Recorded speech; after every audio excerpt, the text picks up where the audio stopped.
Nous te sommes infiniment reconnaissants. L'heure a sonné et nous voulons t'écouter. Le message qu'il convient que nos cœurs écoutent afin que notre foi en toi soit davantage affermie. Seigneur, donne-nous la grâce de l'écouter au nom de Jésus. Je ramène tous les cœurs dispersés, tous les cœurs qui continuent de voyager ici ce matin à l'obéissance totale de ta parole, que ta parole s'impose à nous au nom de Jésus. Amen. Et que ces quelques minutes que nous allons passer en ta présence soient inoubliables pour chacun de nous, dans le nom de Jésus. Amen. Amen. Amen. Les bien-aimés, je vous salue à nouveau dans le nom de Jésus.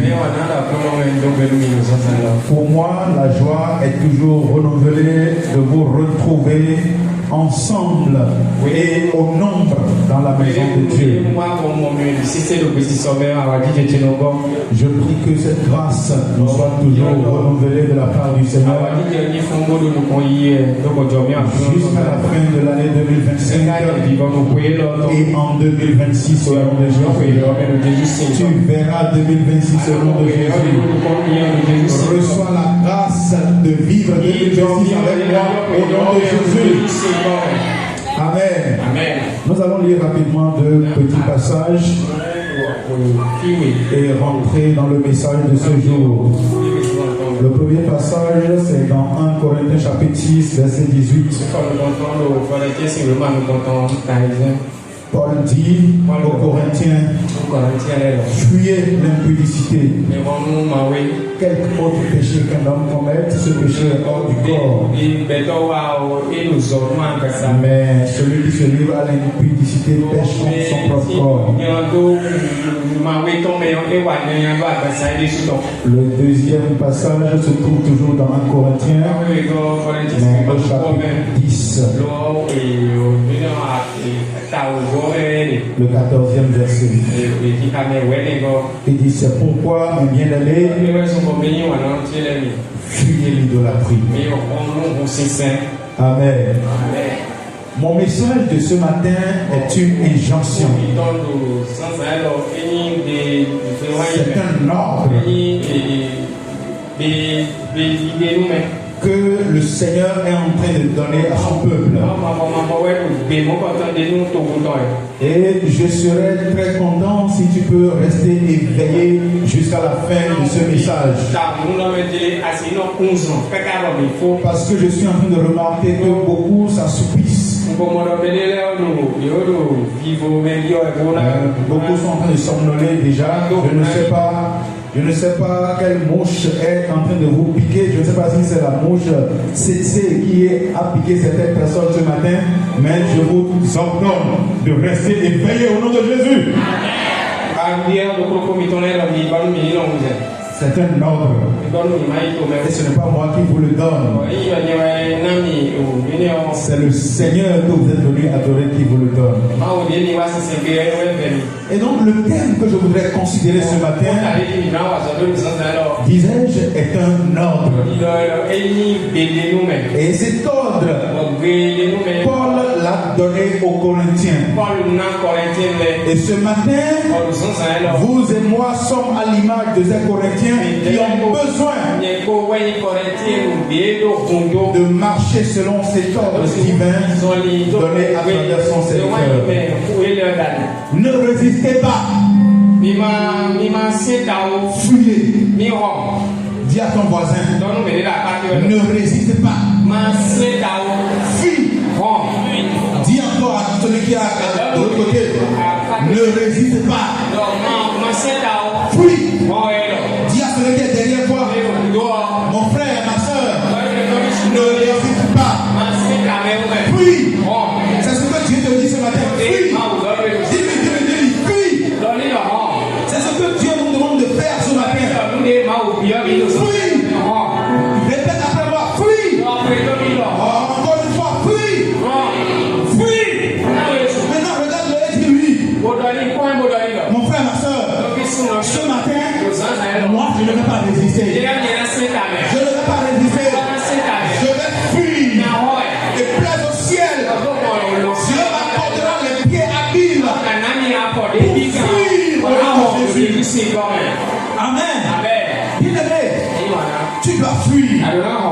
C'est vrai que dans plusieurs passages de la Bible, Dieu nous a appelés à la résistance et à la fermeté.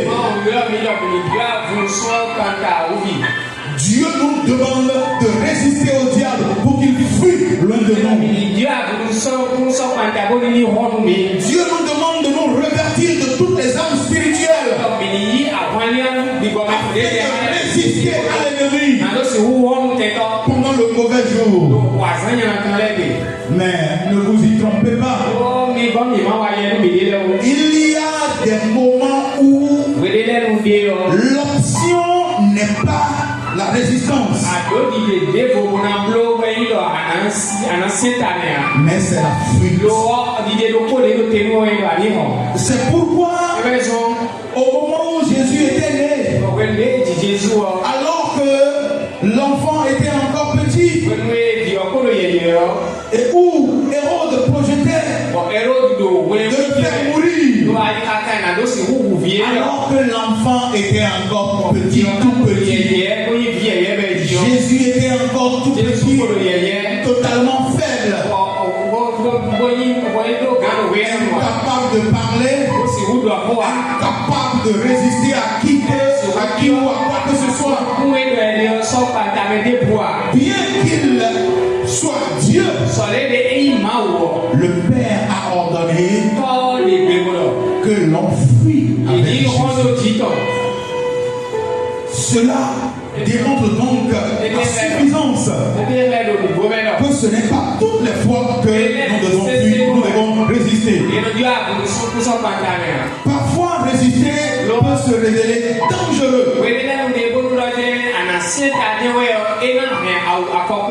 Face à des situations données, face à des circonstances données, fuir, c'est faire preuve de sagesse, de maturité et de discernement. Les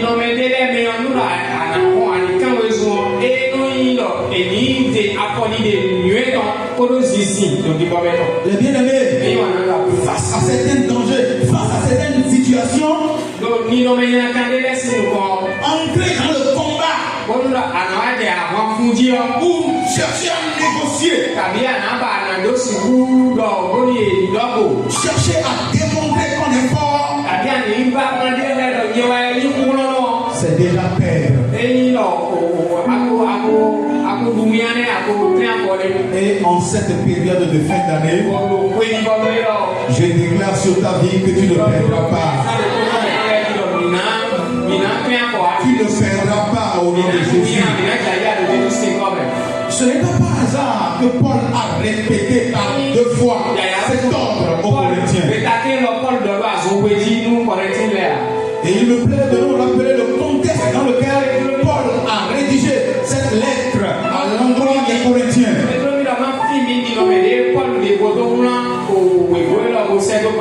Vous savez que l'église de Corinthe est située dans une ville portuaire, une ville très riche, très ouverte, très célèbre.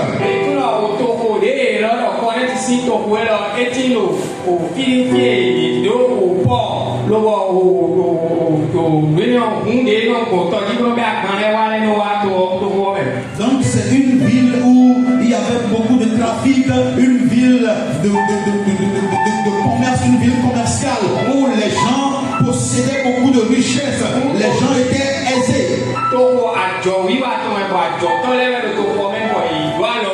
C'est aussi une ville où il y avait beaucoup de temples d'idoles.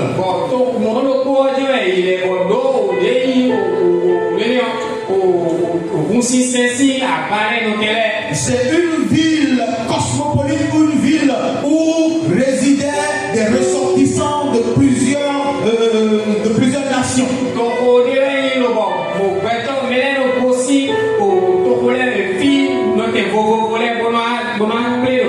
Et à cause de ce contexte-là, dans cette géographie-là, la ville était réputée pour son immoralité sexuelle.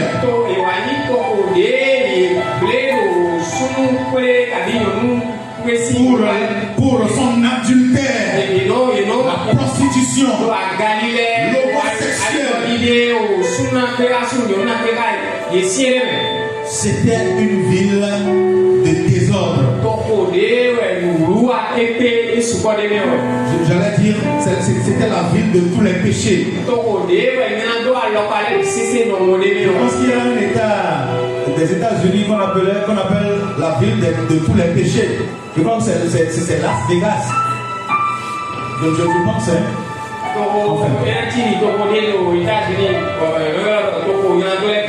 La ville de Corinthe était la ville de tous les péchés. Au point où dans la Grèce antique,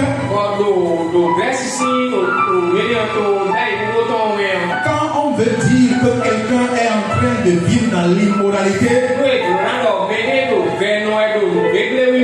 on dit qu'il est en train de corinthianiser.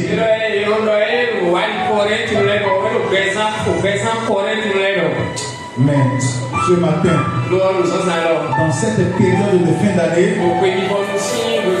le Seigneur t'accorde la grâce de fuir au nom de Jésus.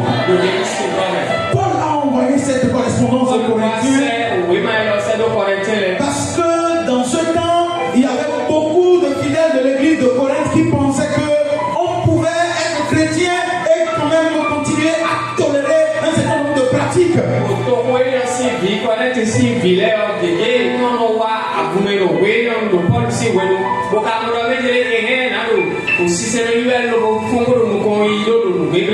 Et effectivement, dans l'église de Corinthe, il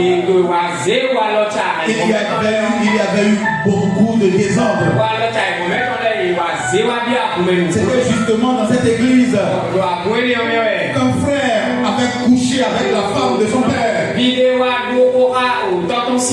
En toute fierté.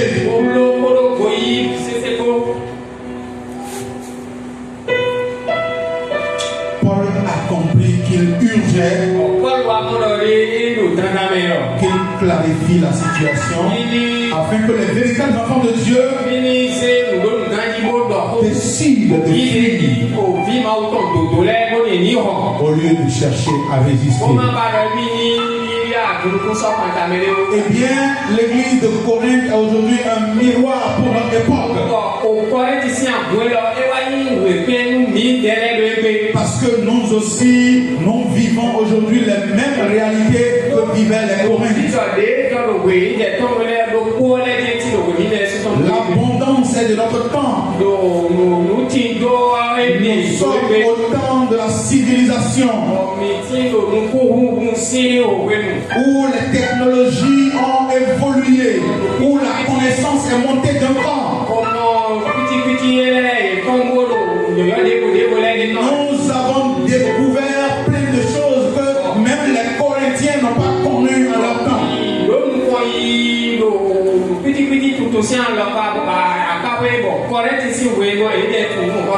Et donc nous avons besoin de fuir.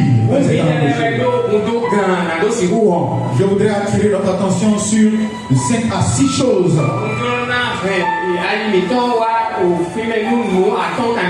auxquelles nous ne devons pas résister mais fuir.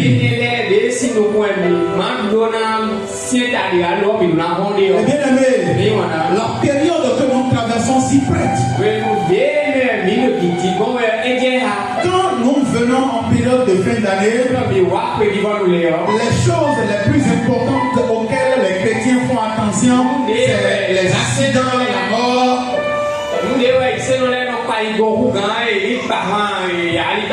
Les envoûtements. Personne ne va à sa place. Personne ne changera ma tête. Je ne ferai pas d'accident. Je ne mourrai pas prématurément. Mais la vérité est que pour éviter ces choses dont nous parlons, nous devons commencer par fuir un certain nombre de choses. Et la première chose que Paul a invité les Corinthiens à fuir, c'est l'immoralité sexuelle, c'est l'impudicité.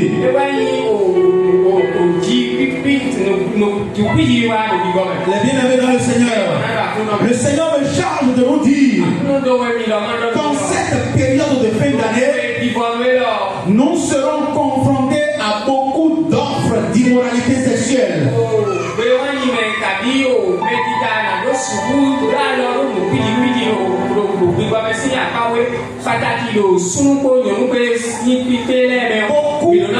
Beaucoup auront des opportunités gratuites pour commettre de l'immoralité sexuelle.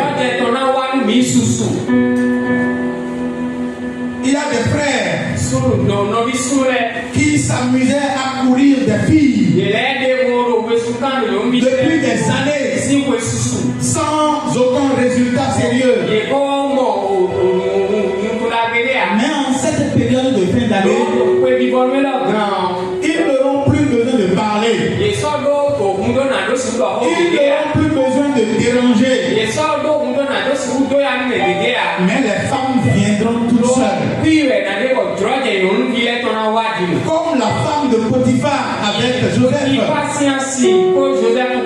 Vous aurez des offres gratuites. Mais ce que Dieu vous demande de faire, c'est de fuir. Ne cherchez pas à être des hommes. Parce que quand certaines situations surviennent, nos aînés ont l'habitude de nous dire: sois un homme, sois un homme. Tu es bon, tu es bon. Tu vas t'en sortir. Sois un homme. Accepte d'être une femme. En cette période de fin d'année là, mon frère, sois une femme. C'est pas grave. Qu'on t'incite, qu'on t'appelle de tous les noms. Qu'on dise que tu es impuissant. Il y a un grand frère ici qui nous a souvent raconté l'histoire d'un frère qui était impuissant. Il est impuissant et tout le monde sait qu'il est impuissant. Mais personne n'en avait la preuve.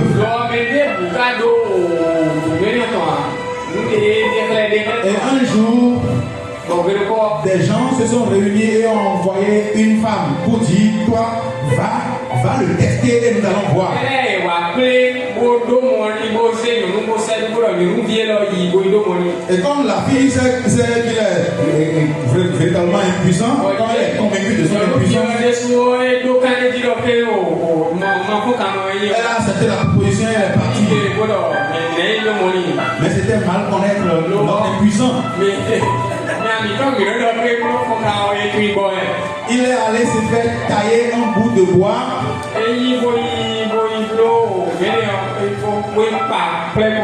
Qu'il a attaché à sa hanche et a noué son pain dessus. Et alors que la dame était venue, s'était couchée et attendait qu'il vienne pour qu'elle obtienne la preuve irréfutable de son impuissance,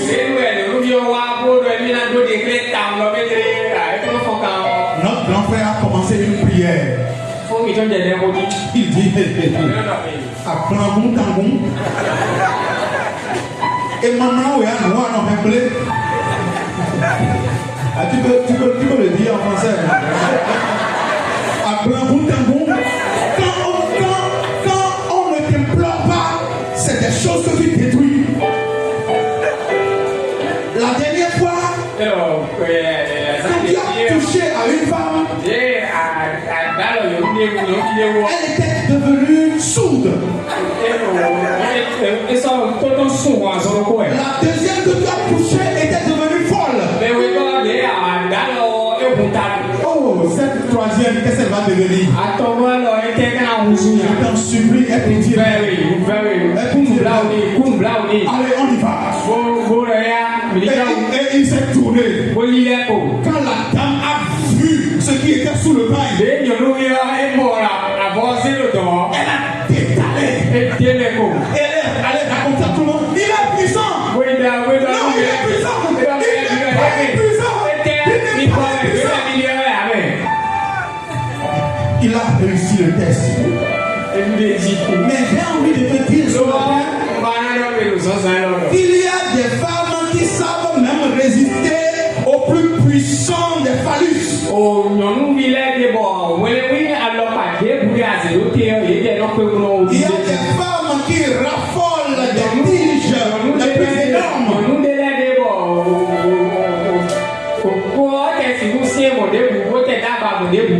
Si tu veux faire le garçon, elles vont t'avaler. Et tout le monde saura qui tu es. Dans cette période de fin d'année, nous devons fuir l'immoralité sexuelle. Parce que cela nous préserve de trois choses fondamentales. La première des choses, lorsque nous fuyons l'immoralité sexuelle, elle préserve notre intégrité morale.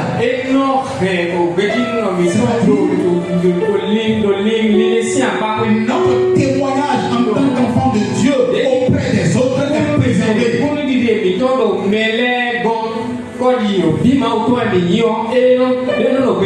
Pour ceux qui lisent un peu sur les réseaux sociaux, vous avez pu lire pendant des années même les femmes par cet homme qui court.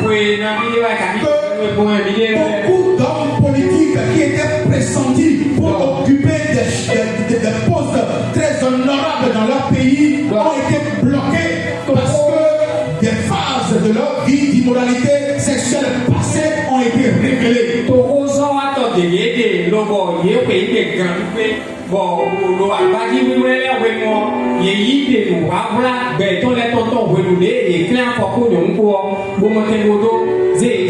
Tu peux dire que tu es malin. Tu peux dire que tu es intelligent. Mais n'oublie pas qu'il peut y avoir toujours plus intelligent que toi. Nous avons lu il y a quelques mois, il y a quelques années, sur les réseaux sociaux, un chantre bien connu s'était offert une petite escapade avec une femme dans une chambre à perte de vue quelque part.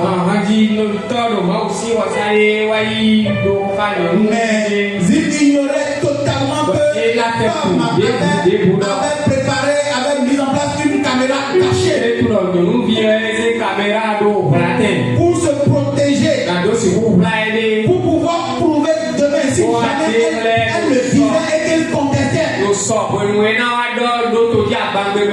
Et effectivement, quand elle avait annoncé qu'elle avait eu la possession avec cet homme,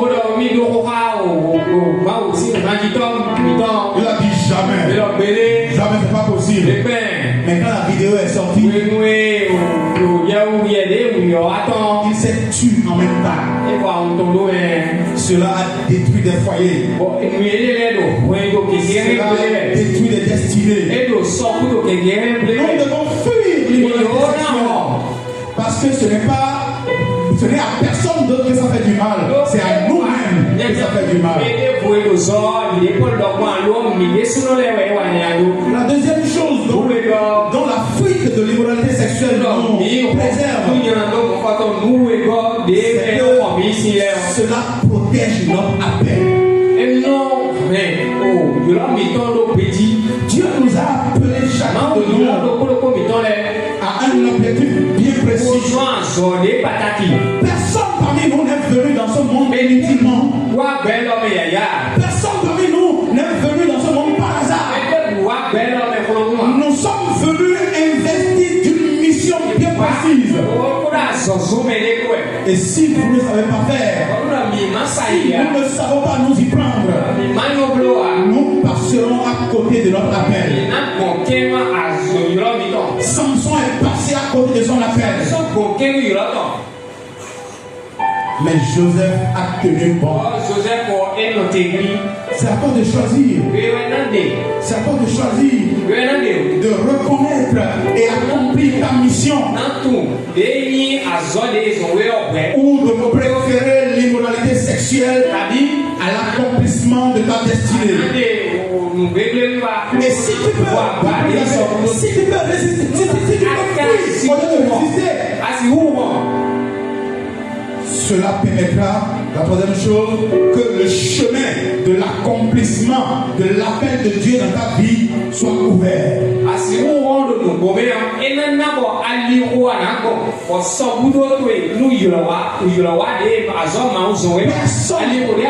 Personne ne savait ce que Joseph devrait devenir.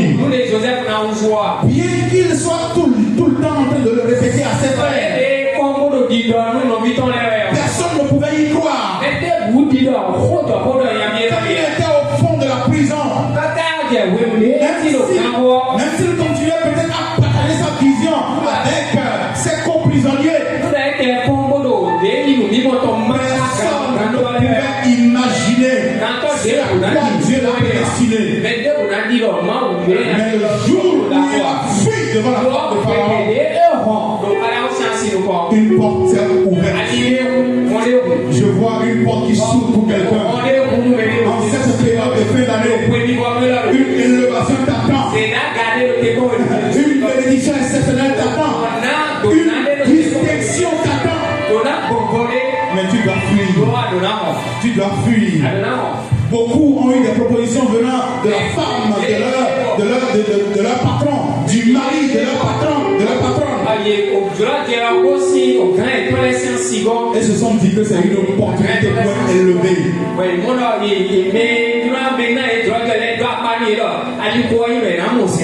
Ce à quoi Dieu te prédestine est beaucoup plus grand. Alors fuis. Dis-le encore à ton voisin. Amen. La deuxième chose que Paul a invité les Corinthiens à fuir, c'est l'idolâtrie. Ah oui, l'idolâtrie. Les bien-aimés, chacun de nous a quelque chose qu'il adore.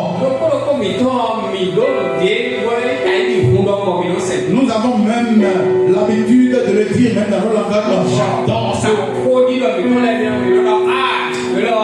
J'adore ça.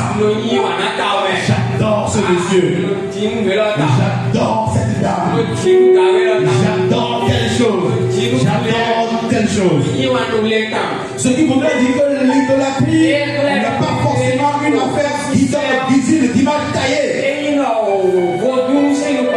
Ce n'est pas forcément une affaire de faux dieux.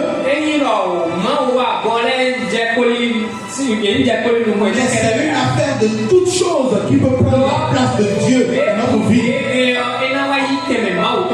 Quelle est cette personne que tu adores?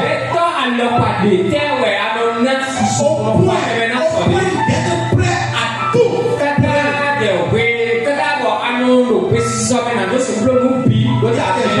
Il y a des gens qui adorent les hommes de Dieu.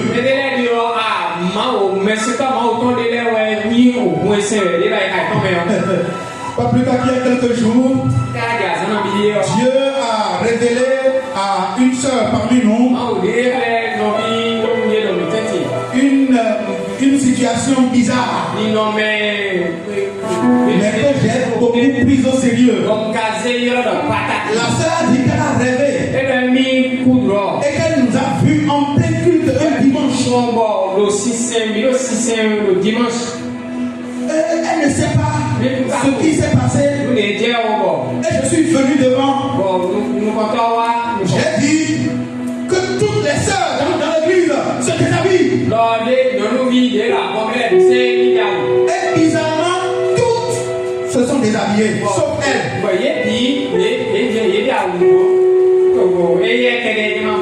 Qu'est-ce qui peut amener des personnes dont l'intelligence est toujours en place à être capable, à être prêt à se déshabiller, à se mettre nu à l'église?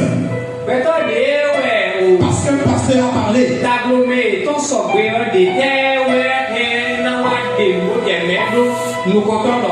C'est parce qu'ils sont venus à un niveau où le pasteur est devenu leur Dieu.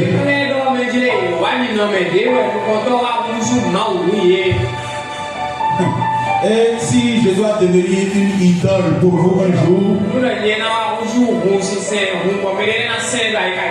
je préfère qu'avant ce jour-là, le Seigneur appelle.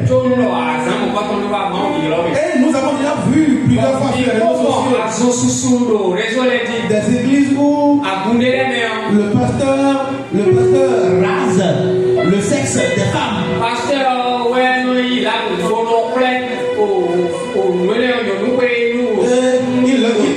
Il leur fait même la toilette.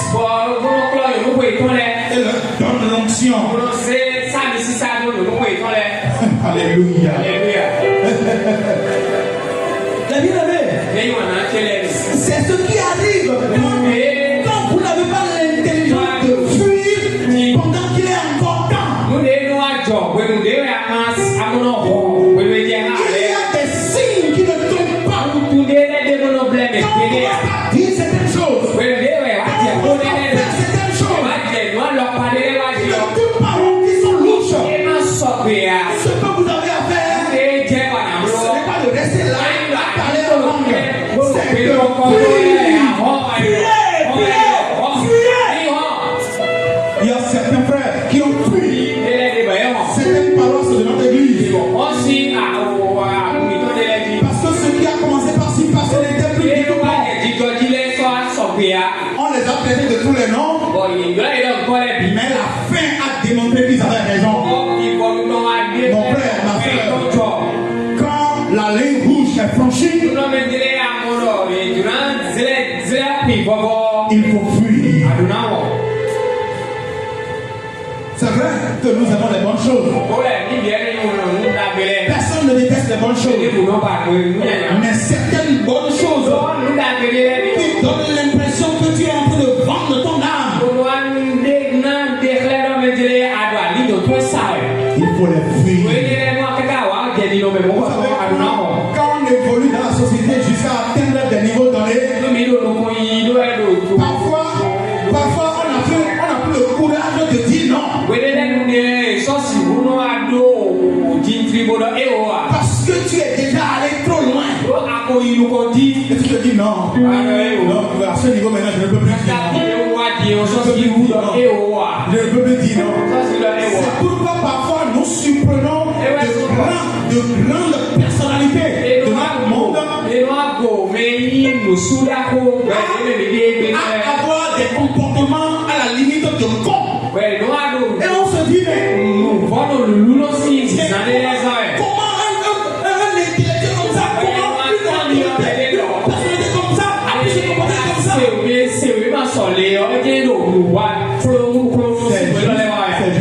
n'avait plus le choix.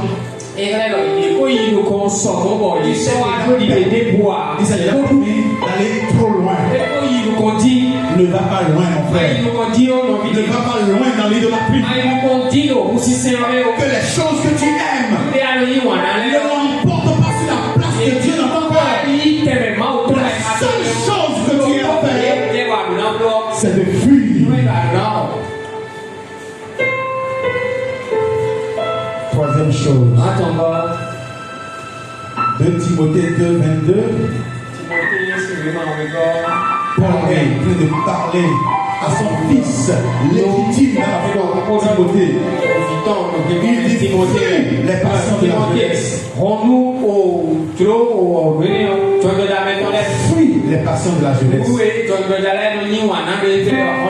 Eh bien aimé, dans cette période de fin d'année, les pertes les plus considérables en vie humaine que nous connaissons se retrouvent dans la jante, dans la couche juvénile.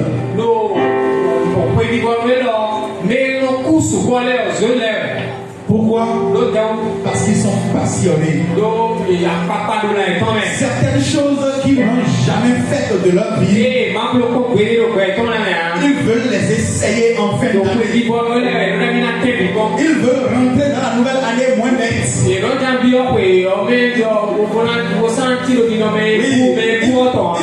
rentrer en 2026 plus intelligents qu'avant.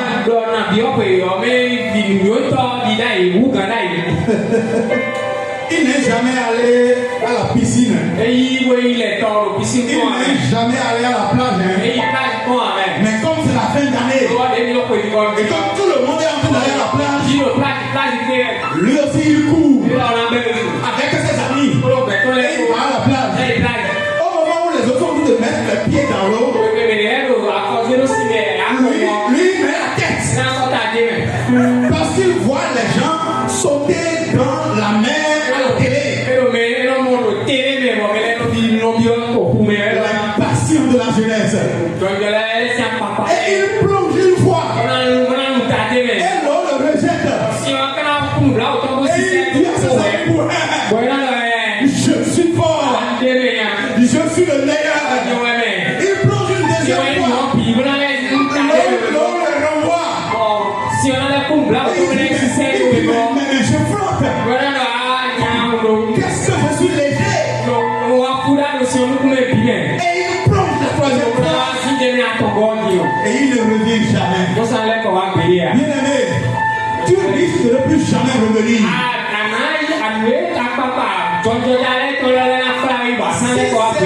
Cette période de fin d'année, tu veux développer toutes les passions les plus fortes que tu as jamais dans ta vie. Tu te fous le doigt dans l'œil. Il y a certains frères qui, même quand ils prennent du coca, du simple coca, ils sont saoulés. Mais en cette période de fin d'année là, viens les voir avec devant des bouteilles de Beaufort.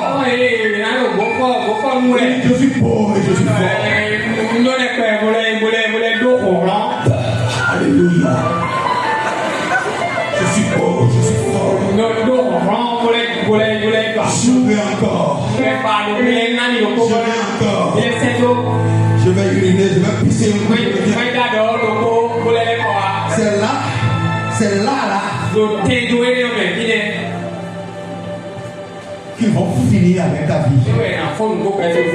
J'ai déjà connu beaucoup d'amis, beaucoup de frères qui sont partis en période de fin d'année par empoisonnement parce qu'ils veulent vivre leur jeunesse. Beaucoup de jeunes vont perdre leur virginité en cette fin d'année devant une petite bouteille de Chine. Oh Seigneur. Et pourtant je vous le dis, mais vous n'allez pas fuir. Vous ne voudrez pas fuir. Parce que beaucoup vont dire, oh laissez-le. Quand ils finissent de vivre leur temps, ils veulent nous empêcher de vivre le nôtre. abat les ennemis cons.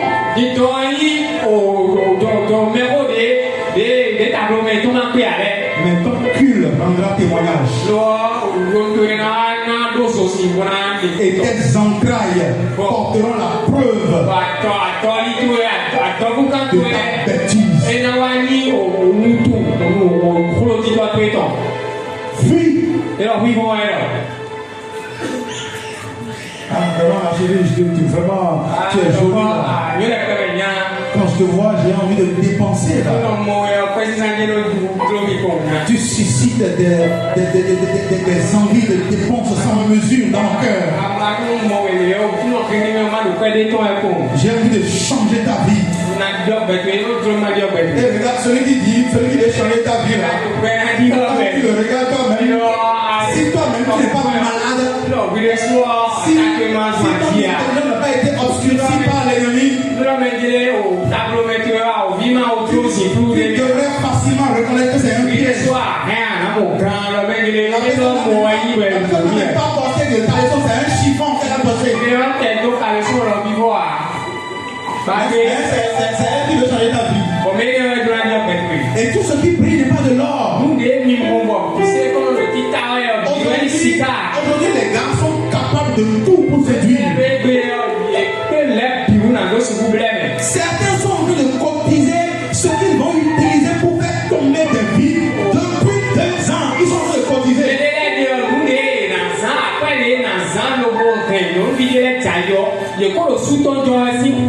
Et le premier jour, il va t'inviter, il va t'amener à Novotel. Il va t'amener à Sofitel. Il va t'amener à Golden Tulip. Et tu vas dire waouh.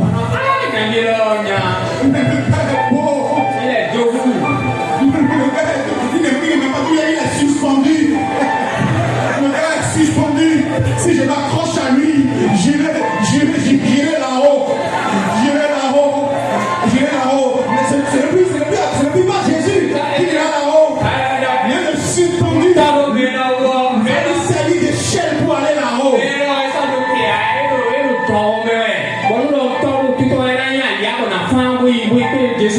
Ma soeur, fuis. Dis à ta copine. Fuis. Fuis. Dis-le bien dans les oreilles. Ça sonne fort. Fuis.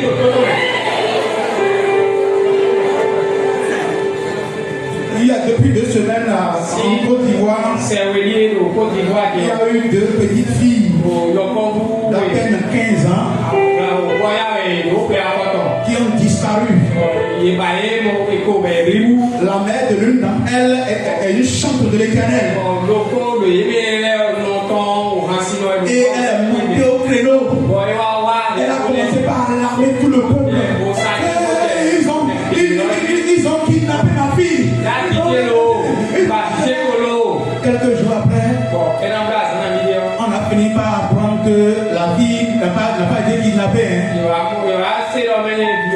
L'une de ses copines l'a amenée. Elle est suspendue. Qui ont âprement abusé d'elle pendant des jours. Et quand elle est revenue, elle était épuisée. Elle était vidée. Elle ne savait pas que ça se savait déjà. Elle veut jouer à celle qui a été kidnappée, qu'on a tourmenté, qu'on a drogué.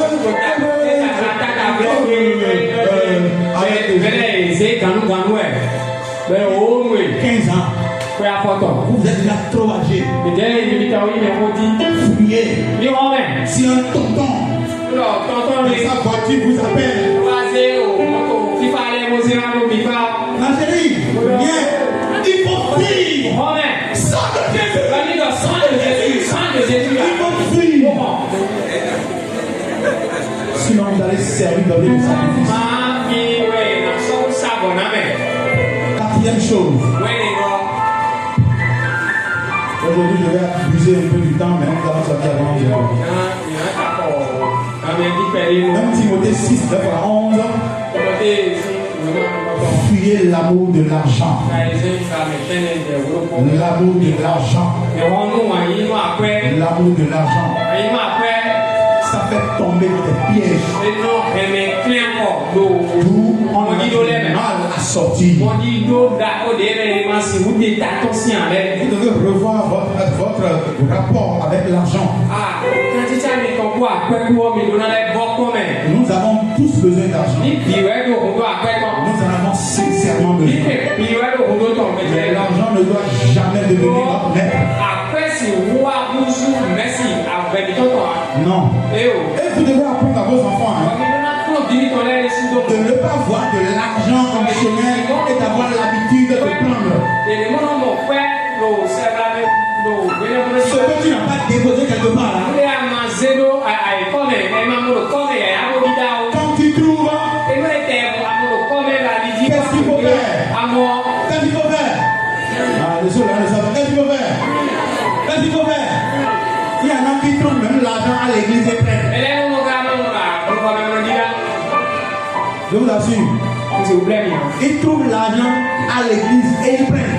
Alors que nous, quand on était jeunes, on nous a appris quand tu trouves l'argent dans l'église, on va déposer ça dans le territoire. Mais aujourd'hui, les enfants trouvent l'argent à l'église et ils rentrent témoigner à la maison que vraiment Dieu les a bénis. Ils sont allés à l'église de l'église, ils ont trouvé 1000 francs. Vous ne savez pas que même l'ennemi peut venir vous tendre des pieds dans l'église. Ne prenez rien qui ne vous appartienne. Fuyez. On vous a raconté ici l'histoire d'un monsieur qui était dans une entreprise. Et il y avait plein de matériel en divagation dans la cour de l'entreprise. Et chaque jour, certains de ses collègues volent. Ils volent. Il y a du ciment, les ciments disparaissent seulement. On ne sait pas comment ça fait. Et on ne trouve jamais celui qui vole. Les gens ont volé jusqu'à ce qu'il restait un paquet.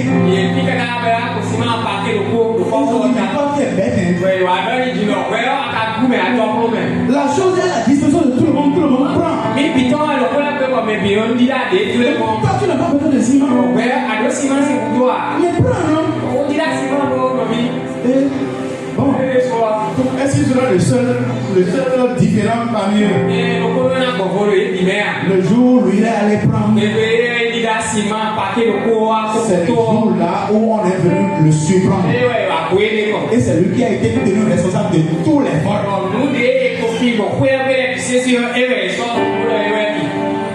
Mon frère, ma soeur, Dieu peut te bénir. Tu peux devenir riche en étant chrétien et en étant honnête. Et c'est d'ailleurs ma prière pour nous tous. Nous n'allons pas mourir dans cette position-là. Nous allons devenir riches. Nous allons devenir une église de richards. Très bientôt, il n'y aura plus de place pour nos véhicules dans ce quartier. À un moment donné, nous serons obligés d'aller acheter une autre parcelle pour rien que pour garder nos véhicules. Mais la Bible dit que c'est la bénédiction de l'Éternel qui enrichit. Tu n'as pas besoin de voler. Tu n'as pas besoin d'aller te vendre. Et d'aller vendre une partie de ton corps. Il y a des gens ici maintenant, peut-être. On les voit, mais. Et c'est leur pièce détachée qu'on est en train de voir. Ils ont déjà vendu une partie. Et toi, tu as vendu tout ça là pour ça. Pour être dans cet état-là. Oh, les gens sont en train de vendre leur petit doigt ailleurs, ils sont milliardaires. Toi, tu as déjà vendu ton cesse. Tu es encore à ce Tu coûtes moins cher, hein? Oh, enfant de Dieu. Et toi qui as vendu tout ça là, à ce prix-là, c'est dommage. Si moi je devais me vendre et que je me vends et que tu vois le prix de vente là,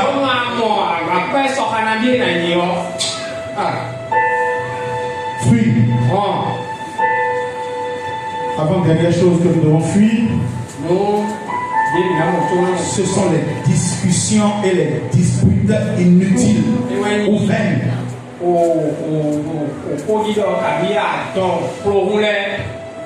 Eh bien aimé, en cette période de fin d'année, si tu ne prends pas garde à ta bouche peut t'amener en prison. Ta bouche peut t'amener à l'hôpital. Vous allez faire l'objet de beaucoup de provocations en cette période de fin d'année. Des choses qui ne vous concernent de nulle part. Des discussions sans technique vont commencer. Et comme nous les chrétiens, nous n'avons que notre bouche, comme nous savons beaucoup parler, tu seras là à discuter, à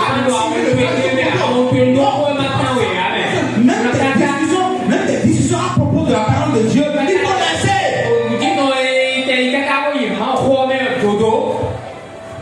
Un jour, un ami m'a dit que est-ce que je sais pourquoi Jésus est mort? Est-ce que je sais pourquoi Jésus a été crucifié? Je dis non, il dit c'est parce qu'il avait volé du madrier. Et on l'a attrapé. C'est pour ça qu'on lui a fait porter le madrier pour le faire courir dans toute la ville avant de le crucifier. J'ai failli le gifler. Et une grande bagarre allait éclater. Mais je l'ai regardé. Elle dit c'est pas ta faute. C'est parce que je m'assois à côté de toi. Oui. Et effectivement, je l'ai quitté. Des personnes qui vont t'amener à t'énerver. Des personnes qui vont t'amener à perdre ton temps. Et à te faire refroidir spirituellement. Il faut les fuir. Vous savez, c'est une discussion quand tu commences par les tenir. Tu es vidé spirituellement. Ceux qui étaient ici mardi dernier, je leur ai dit. J'ai fait une discussion de quelques heures avec un ami. Je ne savais même plus si j'étais chrétien. J'étais motivé pour le péché. Parce que j'ai pris mon temps à faire des discussions qui n'ont rien à voir avec mon identité. Il faut fuir. Il faut fuir. Quand tu vois la bagarre quelque part, il faut fuir. Quand tu vois les querelles quelque part, il faut fuir. Quand tu vois les il faut fuir.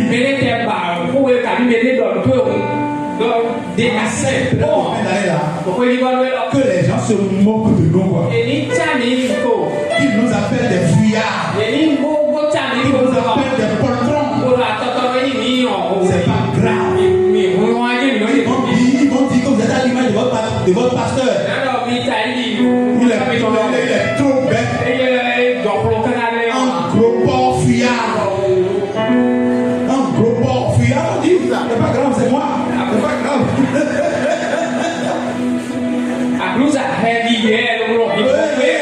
Je préfère rester dans ma vie de cochon et aller en 2026 checker plutôt que de me lancer dans des conneries et perdre mon temps. C'est pourquoi tu dois fuir. Sixièmement, les mauvaises compagnies. Les mauvaises compagnies. Parce que Parce qu'ils te conduisent vers le péché et détruisent ta foi. Les convictions sur lesquelles repose ta vie spirituelle, ils vont les découdre les unes après les autres. Et à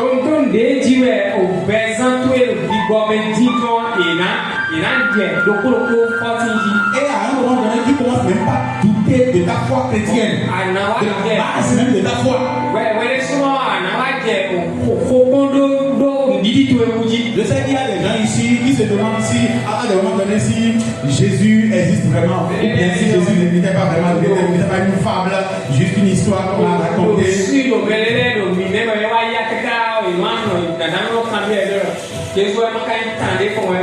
Parce qu'ils ont commencé à côtoyer des amis philosophes,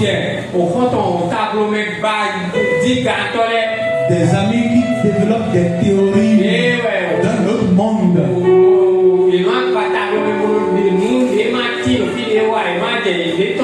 Qui leur font miroiter des chimères.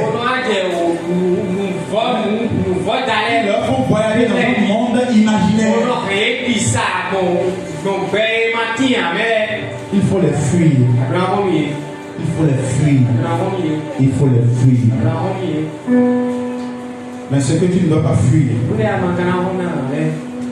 celui à qui tu ne dois pas résister,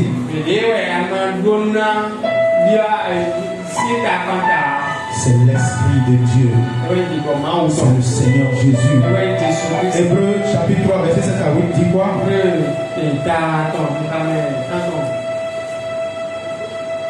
Hébreux 3, 7 à 8.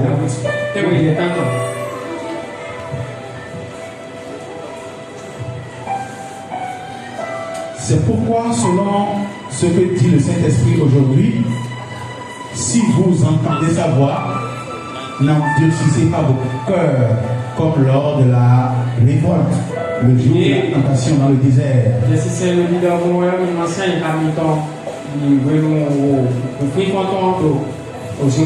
Oui. C'est fini? Ok. Amen. Si vous entendez sa voix, quand la bagarre commence, et que l'Esprit de Dieu te dit, ne réagis pas, n'endurcis pas ton cœur. Quand la tentation sera là,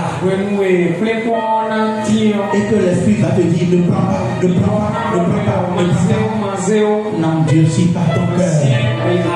Ce n'est pas à lui que tu dois résister.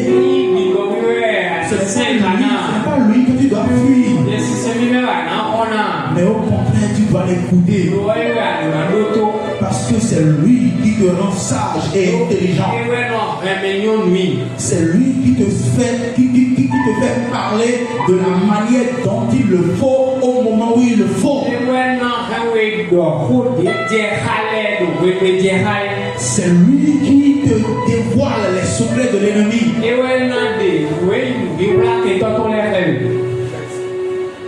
N'endurcis pas ton cœur. L'Esprit va beaucoup nous parler en cette période de fin d'année. Et nous devons lui rester sensibles. Parce que quand l'Esprit de Dieu devient ton allié, tes priorités changent. Tes fréquentations changent.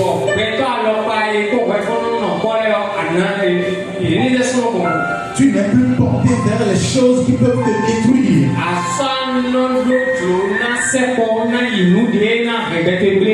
Mais le discernement et la sagesse de Dieu commencent à se développer en toi. Et c'est comme ça que quand tu réussis à éviter certaines choses, les gens finissent par mais le gars là, il a été chanceux. Il a évité et c'est arrivé. Tu n'étais pas chanceux, mais tu étais spirituel. Soyons sensibles à la voix de l'Esprit. Même dans nos foyers, les maris vont